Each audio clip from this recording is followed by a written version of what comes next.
Olá pessoal, tudo bem? Vamos começar aqui hoje então mais um vídeo no nosso canal do Palavras e Cinema. Quero convidar você aqui comigo para participar, tá? Manda sua mensagem, clica, compartilha, marca os amigos aí, tá? Vamos divulgar a sétima arte. Hoje é um vídeo em um dia diferente, né? As lives aqui na página do Palavras e Cinema, elas ocorrem geralmente aos domingos, sempre aos domingos, às 8h30. Eu resolvi mudar essa semana por causa das eleições.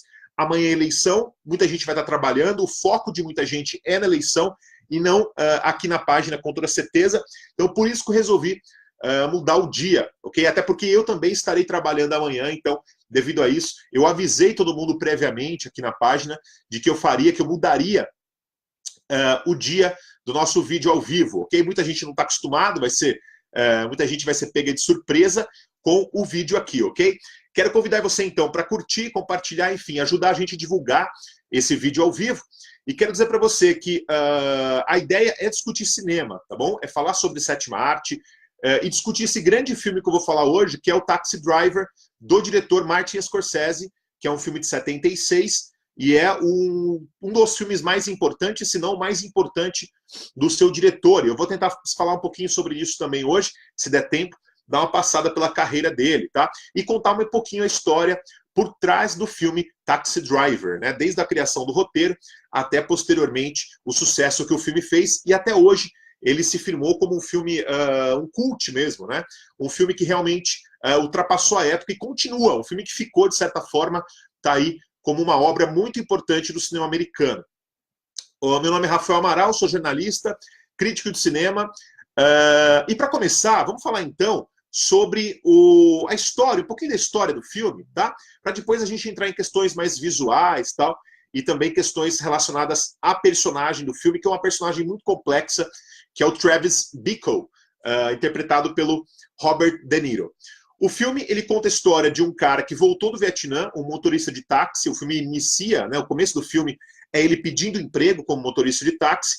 Esse camarada vai começar a vagar por Nova York, né, o filme é ambientado em Nova York, e por ali ele começa a mentalmente se deteriorar, né? E isso o Scorsese vai utilizar alguns recursos visuais interessantes para mostrar isso para o espectador, que eu vou falar daqui a pouquinho.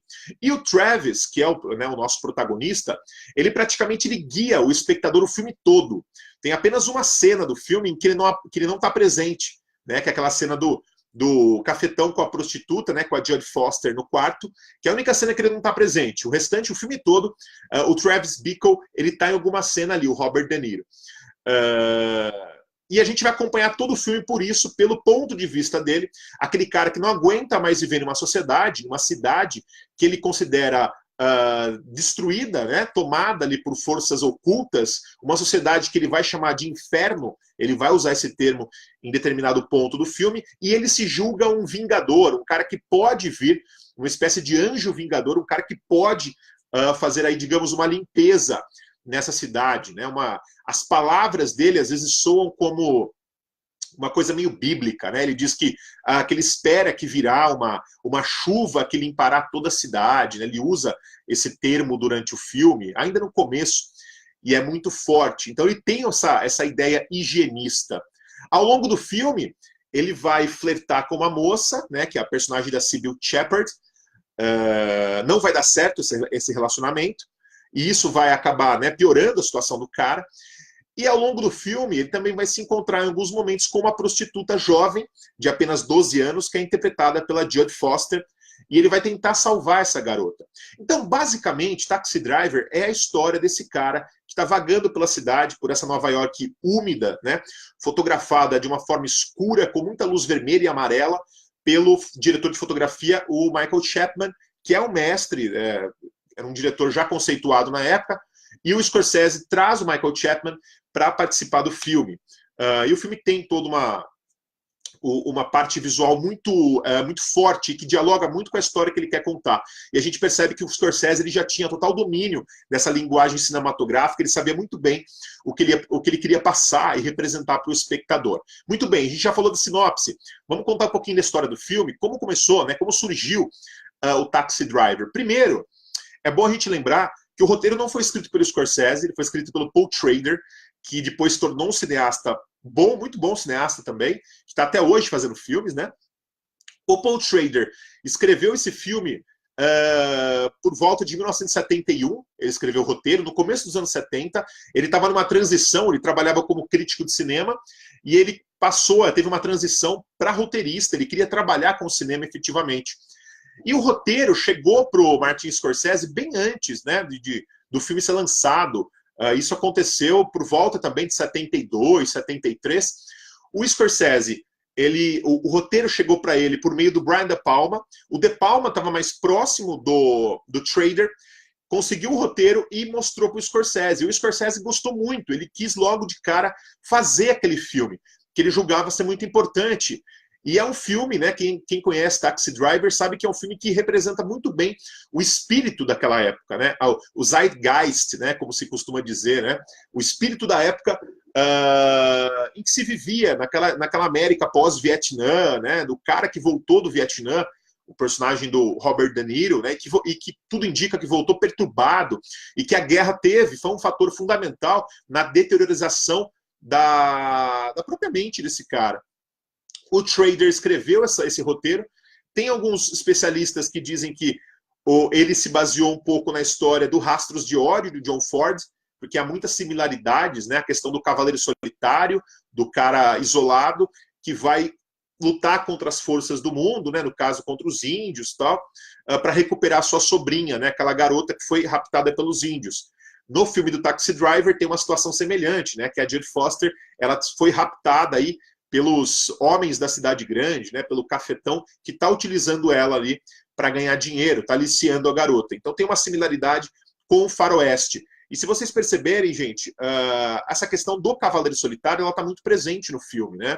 Eu considero o Taxi Driver como quase que um faroeste moderno, porque ele revisa algumas questões do faroeste, daquele homem em busca de uma vingança, ainda que o vilão nunca fica muito palpável para o espectador, né? É um homem contra o mundo, e o conflito desse homem, ele se dá principalmente dentro de si mesmo. Isso que é muito interessante. Então tem um conflito psicológico que não era muito típico do faroeste clássico, ou melhor, que não é típico do faroeste clássico.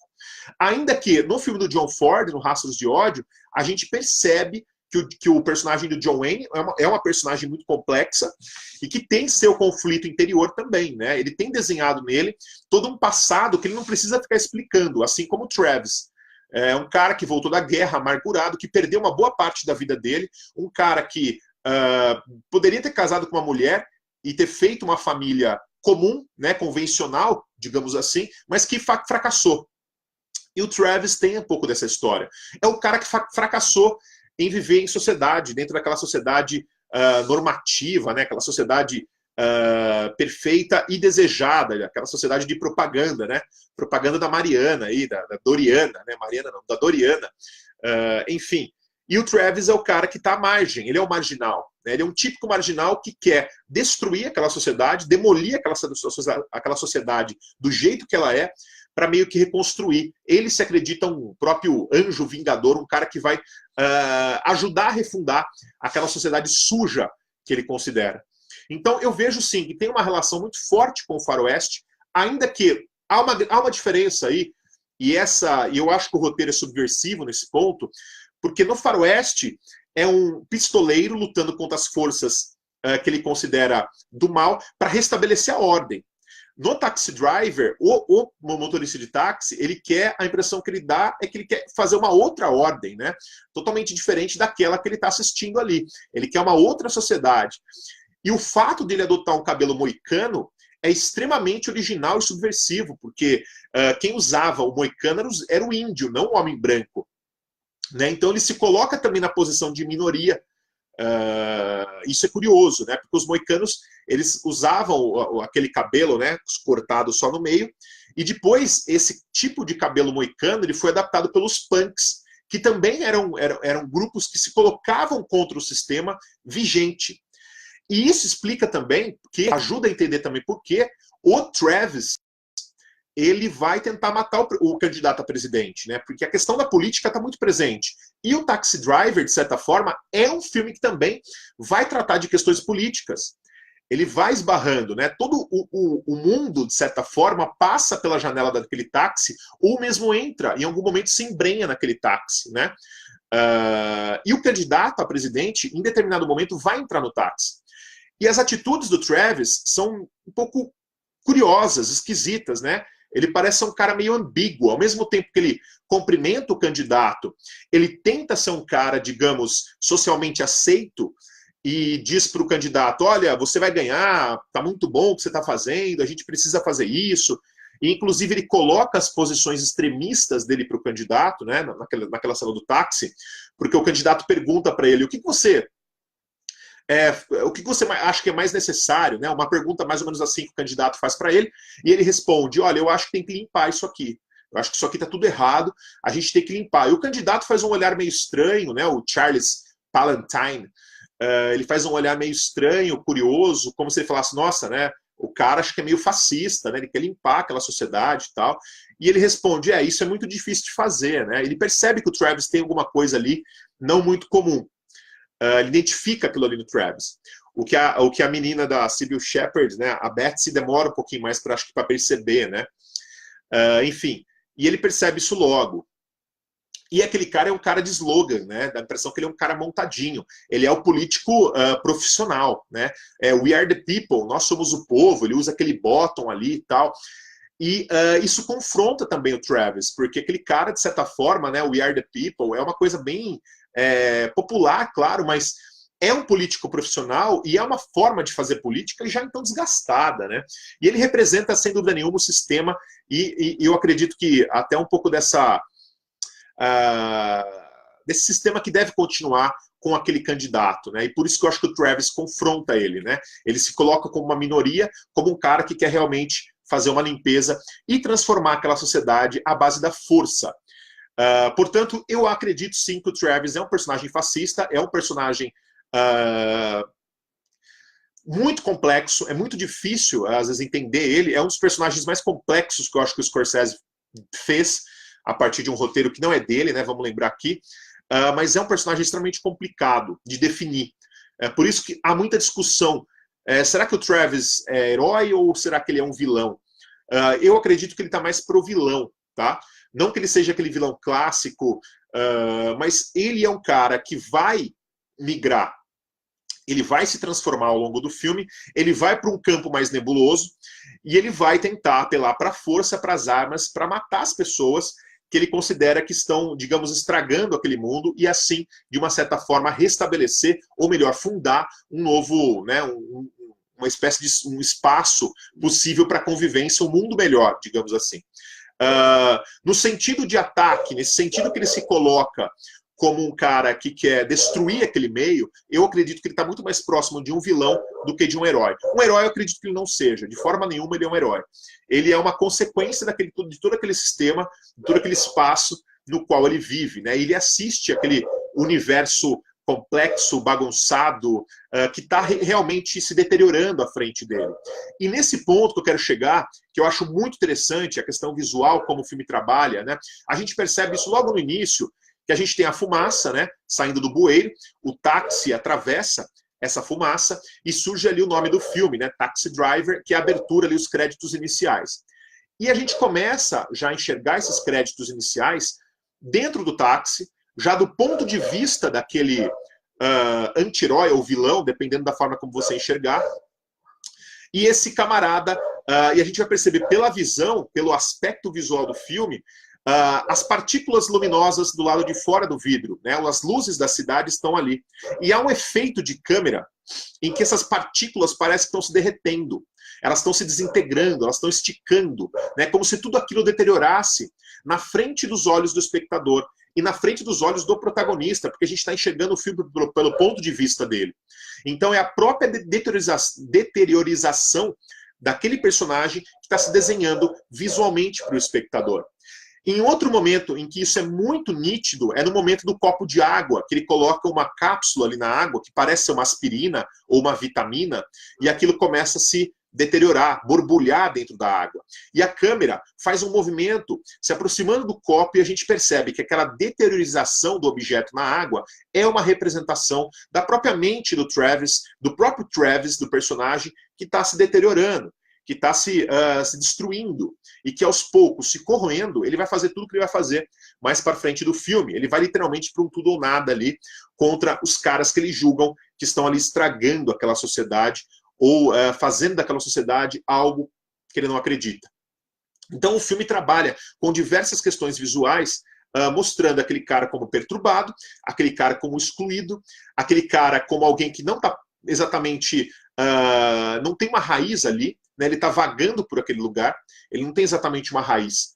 Isso fica muito claro, porque em muitas sequências do filme, né, o Scorsese ele usa muito traveling aqui nesse filme. Às vezes até incomoda, né? Às vezes algumas cenas de diálogo entre pessoas, né? Vamos pensar naquela cena inicial, quando ele está pedindo emprego, né? O Scorsese faz um movimento de baixo para cima, aproximando do rosto do Travis. Em outros momentos, né? Sempre traveling lateral, de um lado para outro.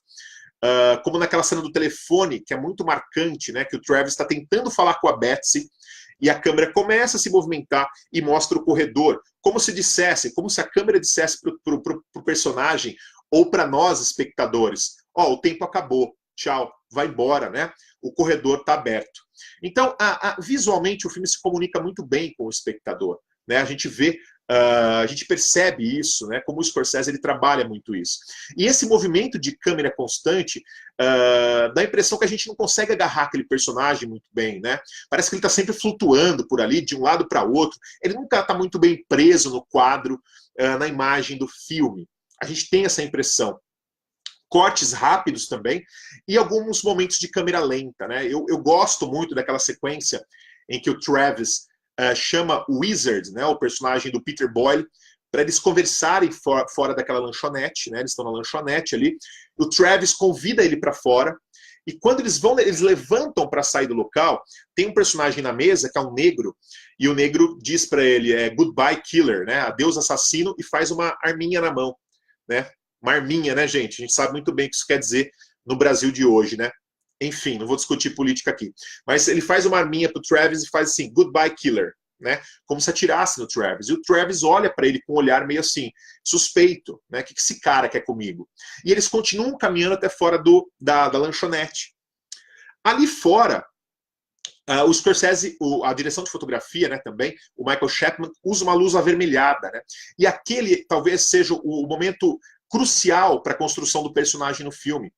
Porque é o momento que ele está tentando se confessar com o cara que talvez seja o único ser ali que pode chegar perto de ser um amigo dele. Porque ele não tem amigos, ele é um cara solitário. Ele está tentando estabelecer um contato com aquele cara e a impressão que a gente tem é que ele está pedindo socorro para aquele cara.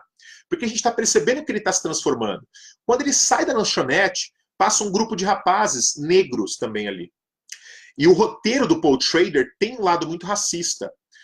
Não que o Paul Schrader seja racista, mas uma questão racista do personagem. E ele observa, e ele encara um personagem. E ali a impressão que dá é que o Scorsese, ele movimenta a câmera um pouco de uma maneira leve, mas quase como se aquilo fosse uma câmera lenta. E a gente vê o olhar do Travis, o olhar do negro, volta para o Travis, né? Tem um plano e contraplano ali. A gente vê aquela troca de olhar, aquele ódio estampado dos diferentes que se encontram. E o Peter Boyle sai, e aí tem início o diálogo com o Peter Boyle, com o personagem Wizard, né, que é traduzido na legenda que eu assisti como o sábio. E eles conversam, e ali o Travis sinaliza duas coisas importantes para o espectador. A primeira é que ele está buscando uma ajuda, a impressão que dá, ele não consegue se comunicar. A segunda é que ele está mudando, né, ele diz para o Wizard, eu tô sentindo coisas estranhas na minha mente, né? Ele diz alguma coisa assim, eu tô sentindo coisas estranhas, tal. E o Wizard tenta contornar. A gente tem uma impressão, e esse diálogo é maravilhoso, porque a impressão que a gente tem é que aqueles caras, no fundo, não estão falando de nada. Quando, na verdade, eles estão falando de tudo. E isso que eu acho que é maravilhoso do roteiro do Paul Schrader, né? Eles falam, mas não saem do lugar. Mas, no fundo, é tudo que a gente quer entender, tudo que a gente precisa entender tá ali naquele diálogo. Porque aquele cara, ele tá atolado, ele não sabe o que fazer. Ele tá passando por uma transformação que vai levar ele para um lado, digamos, mais obscuro. E ele tá banhado em vermelho. né, como uma representação da morte, do sacrifício, do sangue, que está ali banhando ele, aquela luz vermelha muito característica e, obviamente, não foi colocada ali à toa. Todo o filme é uma sucessão de sequências muito bem pensadas pelo Martin Scorsese. E, claro, na sequência que ele vai encarar o espelho, que foi uma sequência improvisada do Robert De Niro, né, não estava no roteiro daquela forma, o De Niro improvisou e a cena ficou antológica, né, do You Talking to Me, né, que depois seria homenageada várias vezes no cinema, como, por exemplo, no filme O Ódio, do Matthew Kassovitz, nos anos 90. Essa sequência é muito curiosa também, porque o cara encara no espelho, e a questão do espelho como um reflexo, né, ele tentando enxergar a própria alma dele. E ali ele está encarando ele próprio, como se ele estivesse encarando um vilão, um bandido, e treinando com a sua arma, né? E aquilo também é muito forte para a gente tentar entender quem é aquele personagem, que é algo que o Scorsese não tenta entender por completo. Ele acha... Eu li isso, uma entrevista do Martin Scorsese, vou mostrar para vocês um livro aqui que tem uma entrevista muito legal dele, e ele diz que é muito complicado tentar entender o Travis, né? Porque ele é um cara que voltou da guerra, e o Scorsese diz, eu nunca estive na guerra, não sei o que é estar na guerra. E esse é o cara que voltou da guerra. E a gente não sabe ao certo o que acontece com as pessoas que vivem nessa situação limite, que é a guerra. Então o Scorsese ele coloca isso para o espectador. Essa dúvida, né? Esse momento de dúvida em que a gente tem sobre aquele personagem. E a gente tem realmente muita dúvida sobre ele, né? Como eu disse, ele é muito ambíguo. E eu acho que é exatamente por isso que ele simboliza tão bem aquele momento, né? O filme não tenta interpretar e decifrar o personagem. O Paul Schrader escreveu um outro roteiro que tem similaridades com o Taxi Driver, que também foi dirigido, né, nessa mesma época, que é, inclusive, um filme que eu comentei aqui na página, né, com William Devane, faz algum tempo, né, que é o filme do cara com o gancho, que é um filme muito interessante, né, também.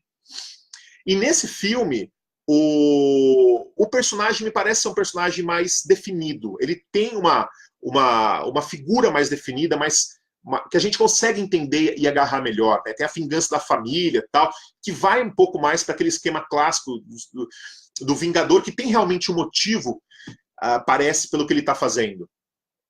Diferente do personagem do Travis, né? O personagem do Travis é um personagem que a gente não entende muito bem o que move ele. Ele é um personagem mais complexo. E tudo depende daquele universo que cerca ele, né? Ele está cercado naquele universo e ele vai se deixando corroer por aquele universo e vai se transformando ao longo desse filme. Como eu disse, o roteiro foi entregue para o Scorsese por meio do Brian De Palma. O Scorsese demorou alguns anos para fazer o filme, mas depois ele já se firmou como um diretor importante, né? Fez Caminhos Perigosos, Alice Não Mora Mais Aqui. O De Niro ganhou o Oscar pelo filme O Poderoso Chefão Parte 2, e isso viabilizou a realização do filme, que é produzido pelo Julio e Michael Phillips, né? A Julia e Michael Phillips, que são os produtores do filme do Taxi Driver. Portanto, é realmente um momento único, eu acho, na carreira do Scorsese. Ele fez outros filmes muito bons, alguns, inclusive, eu acho que à altura do Taxi Driver. Eu posso citar aqui Touro Indomável, o próprio Caminhos Perigosos, que eu acho que é um filme brilhante. Acho que é um momento maior também do cinema do Scorsese e da nova Hollywood também. O que mais, né, a gente pode falar do Taxi Driver? O final do filme, que tem aquele banho de sangue, que é muito forte, né, aquele encerramento, aquela chacina que a gente vê no final, que é o momento que o Travis vai para as últimas consequências, e aquilo vai gerar uma questão irônica, né, porque o Travis ele não morre, ele tenta se matar com a bala, ele não tem mais bala ali, ele não consegue se suicidar. E depois tem uma espécie de um segundo final, né, se é que a gente pode chamar assim, do filme, que é o momento que ele é louvado como herói. E aí uma coisa muito irônica, eu acho, desse roteiro, porque é uma espécie de... ele passa a ser compreendido pela sociedade como um herói a partir daquelas notícias de jornal.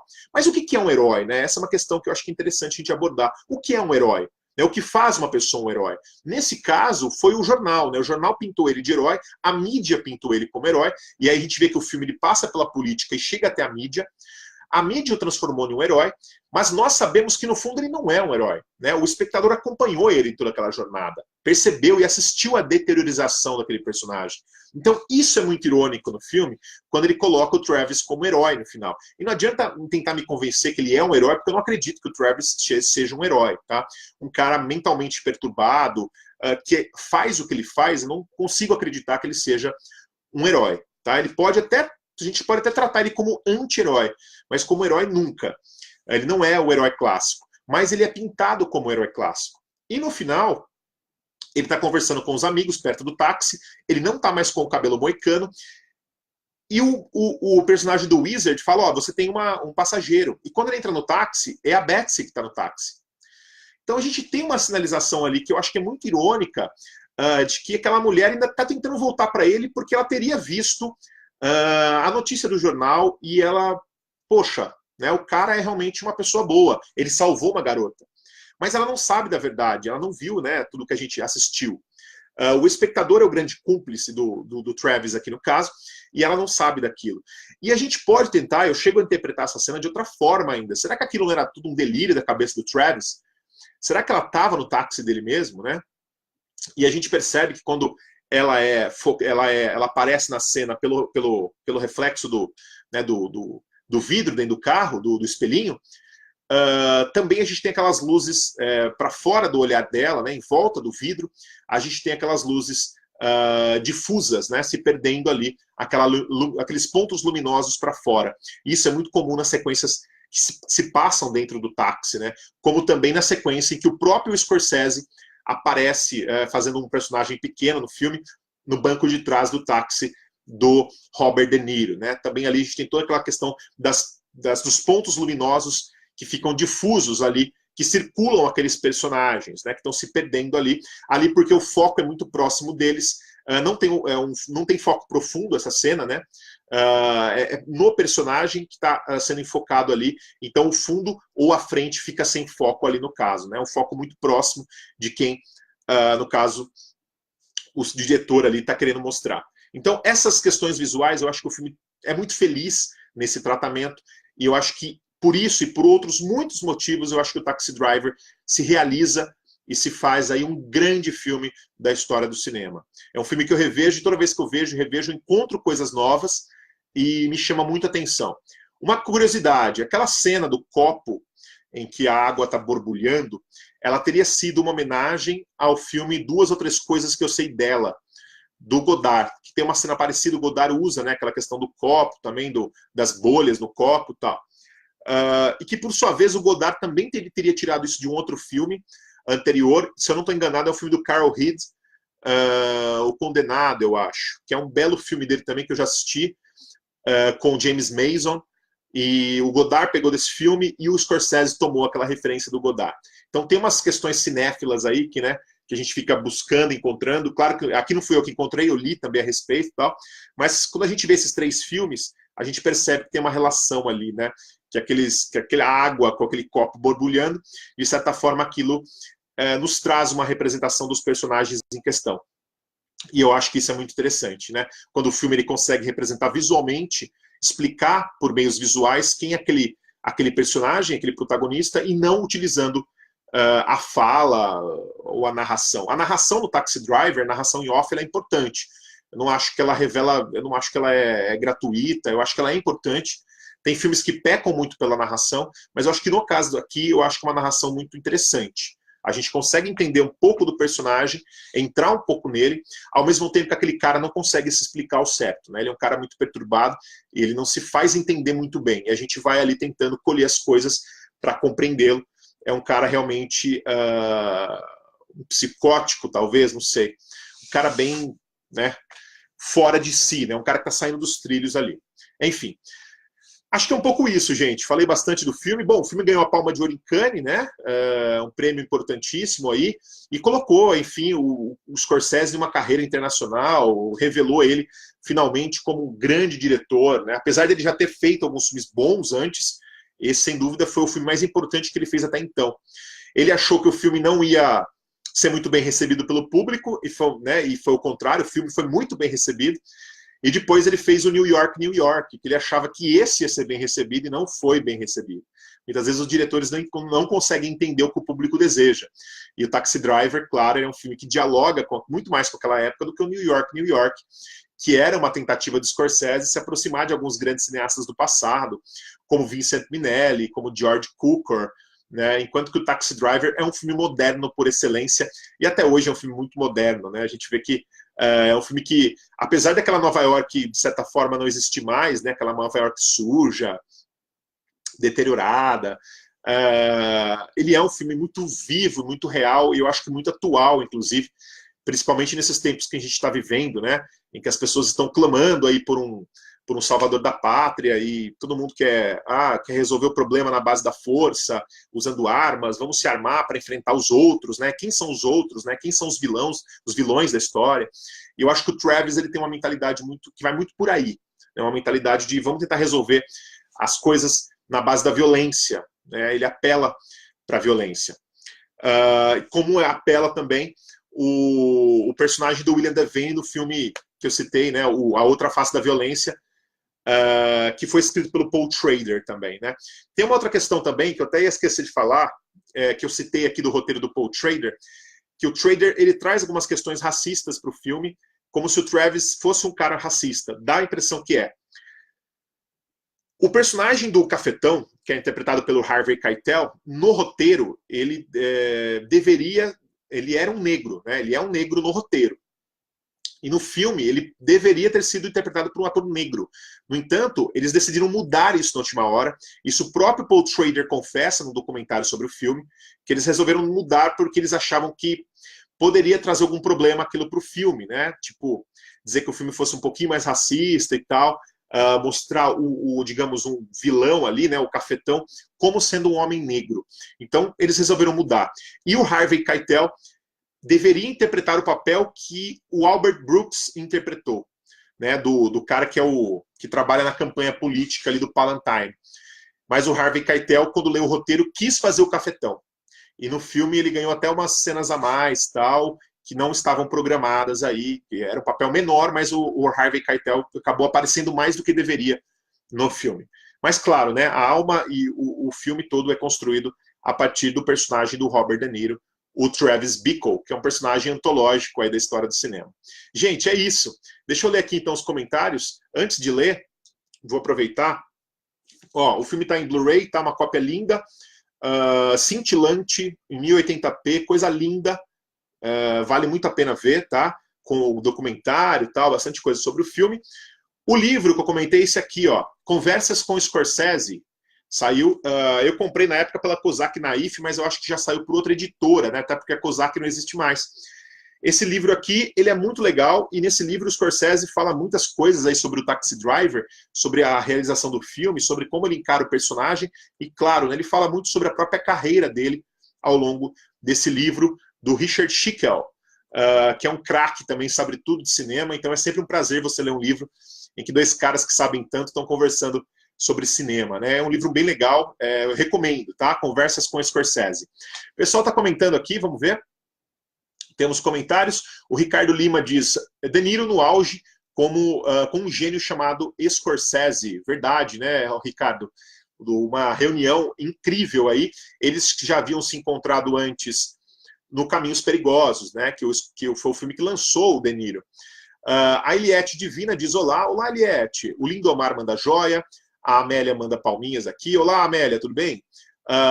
O Lucas, meu brother lá de São Paulo, diz: dá-lhe palavras, comentando para movimentar, pois não só cheguei atrasado, como não poderei ficar. Oh, meu Deus, mas assiste depois, Lucas, não tem problema, tá? O Geraldo Amorim, ele foi o último dos moicanos, é verdade, lembrou aqui do filme do Michael Mann, né? Era o fim de uma era. Depois disso, Scorsese parte para outros caminhos. Eu acho que o cinema do Scorsese ele muda bastante depois, viu? Eu acho que o Taxi Driver ele tem uma relação visual próxima com Caminhos Perigosos, mas eu acho que depois do New York, New York, o Scorsese ele muda realmente bastante aí. Não tem mais essa estética suja, realista, que a gente vê nesses filmes, né? Que são característicos da nova Hollywood. O Geraldo Amorim Filho diz: fascista é metodologicamente errado, só perturbado. Bom, enfim, são olhares aí, né? O Lucas Mauá, aqui, acho que repetiu aqui a comentário dele. A Dulce está dizendo olá Dulce. O Marcelo Cordeiro, essa cena do espelho é antológica. É mesmo, viu, o Marcelo? O Joézer, o Travis, seria uma pessoa mentalmente perturbada, abre um monte de interpretações, é verdade. Inclusive que a Betsy é uma projeção da mente dele. Pois abre essa, na minha opinião, abre também essa possibilidade, principalmente naquela cena final do táxi, viu, Joézer? Abre muito essa possibilidade, eu acho. Porque não fica muito claro porque ela volta para ele, né? Enfim. O Marcelo diz, visualmente nos diz muita coisa. O Silmar diz, dá para dizer que esse filme é um clássico neo-noir? Poxa, ele tem características no ar, viu? A própria narração em off é uma coisa muito característica do filme noir. Talvez sim. Não sei, eu acho que a trama não é um filme muito psicológico, ele é muito interior do personagem, né? Esse cara não tem muito uma trilha que ele está seguindo. Mas um neo-noir, talvez, né? É que eu não vejo o Taxi Driver como um filme policial, eu não acho que ele seja um policial. É um filme que é até difícil de definir, né? O que ele é? Um drama? Ele é um suspense? Não é, né? Ele não é um filme que não se enquadra, né? Isso que eu acho genial também, ele não se enquadra. Não sei, bom, dá para pensar aí, né? Normalmente o voice-over me cansa, em alguns filmes me irrita, é verdade. Aqui em Taxi Driver, numa das poucas exceções, onde eu gosto. Inclusive, Joézer, você me lembrou aqui da primeira versão do Blade Runner, né? Que eu acho cansativo ali o off, né? A narrativa em off, que é uma coisa que o Ridley Scott depois tirou, né, na versão dele, que eu acho que ficou muito melhor, né? O filme não precisa da narração para se explicar. O filme, quando tem muita narração, tem que saber muito usar essa narração, né? Porque senão vira muleta. Senão o cara tá usando aquilo como muleta para ficar explicando demais o que não precisa. Eu acho que o Taxi Driver não comete esse pecado. Eu acho que o filme ele se resolve muito bem e, como diz o Marcelo aqui, ó, não envelheceu. O Alejandro Lula da Silva diz, o cara é um psicopata. Ótima live. É isso aí, Alejandro. O Marcelo diz também, vale muito este BD, o Blu-ray. E o Guilherme Keenan diz, Travis é um desajustado social. Como veterano, é marginalizado e não conseguir se conectar ele não consegue se conectar com as pessoas, é verdade. Se não sente escorraçado e o seu ódio só aumenta. É verdade, ele se sente fora daquilo, né? Ele sente que ele não é parte daquilo. E ele não consegue. Ele tenta fazer parte daquilo, mas ele não consegue, né? Tanto é que quando ele volta para Betsy, aquela cena é muito marcante. Quando ele retorna lá no comitê de campanha e ele vai tentar falar com ela de novo, e que ele é impedido pelo personagem do Albert Brooks, ele fala, você faz parte desse inferno, né? É como se ele estivesse dizendo, eu tentei salvar você, eu tentei tirar você daqui, mas você faz parte desse inferno. E qual que é o inferno que ela está vivendo? É no comitê de campanha política, né? Naquela representação de uma velha ordem norte-americana, política, de uma sociedade como está construída daquela forma, mas que para ele não faz mais sentido. Enfim, né? É muito interessante aí essas possibilidades. Gente, queria agradecer muito a presença de vocês. Eu mudei essa semana aqui o vídeo, o dia, porque geralmente a gente faz domingo, mas amanhã é eleição, eu estarei trabalhando como jornalista nas eleições, não poderei estar aqui fazendo o vídeo, então eu antecipei para o sábado esse vídeo sobre Taxi Driver e trouxe um filme para a gente refletir. Eu nunca fiz campanha política aqui na minha página, nunca pretendo fazer, não é essa a proposta, mas eu acho que filmes ajudam a gente a entender o nosso tempo e refletir sobre o nosso tempo. E eu acho que o Taxi Driver é um filme que faz a gente pensar no tempo que a gente está vivendo. Então, pensem bastante, tá? E votem conscientes amanhã.